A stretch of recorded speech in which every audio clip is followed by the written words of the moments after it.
Hey guys, it's Will Yip, and I'm here to talk about how I download my guitar tones. I spent so much of my life working on an API console. Every mix, we had every guitar broken out to its own channel, its own EQ, its own compression, and it was awesome. You really got to get in and break apart the nuance of every guitar track, and I just became so used to that. And something I fell in love with mixing guitars is not really relying on the guitar bus, but instead focusing on each individual sound so that each sound can become its own special ingredient.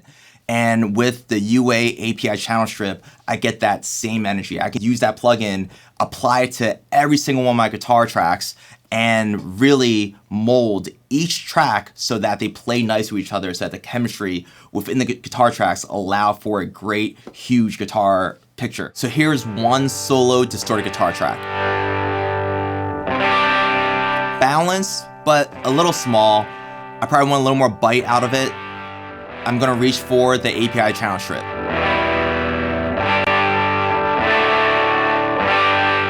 In a lot of cases, I do reach for the preamp to drive it a little bit, but this track already has enough presence, has enough saturation that I'm gonna leave that alone.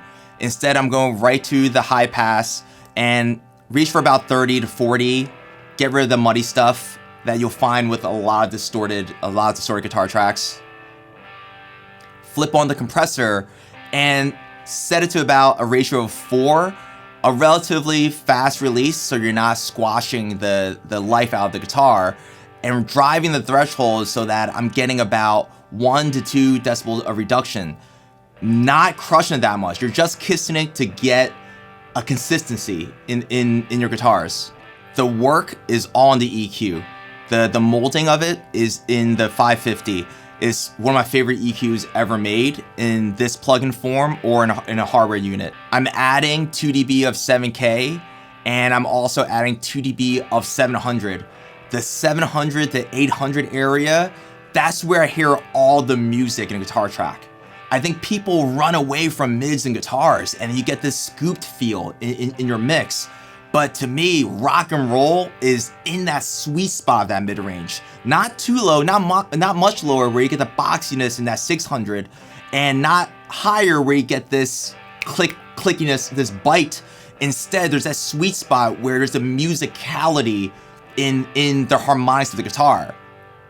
For example, this is me driving the 700. You hear the belliness, you hear that warmth really poke up. I know I'm gonna add a few more guitars, so I'm not gonna add too much to that 700. Instead, just 2 dB does a lot. This is without the API plugin.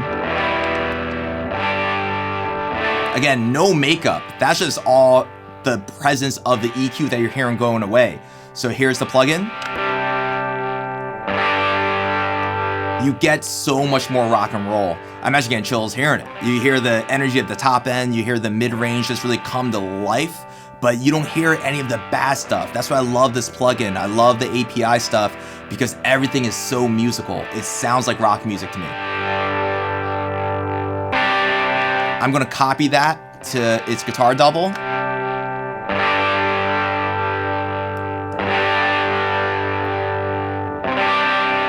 Here's both guitar tracks without the processing.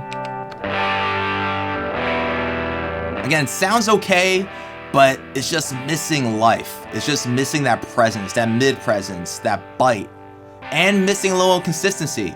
You know, you hear the sustain die away a little much, or you hear the peaks peak a little hard, and you hear a bit of the muddiness, which the filter really took care of. Here are 2 guitar tracks with the processing. Rock and roll. Consistent, jumps up, you feel the perceived volume just really jump up. And here are guitars inside the mix.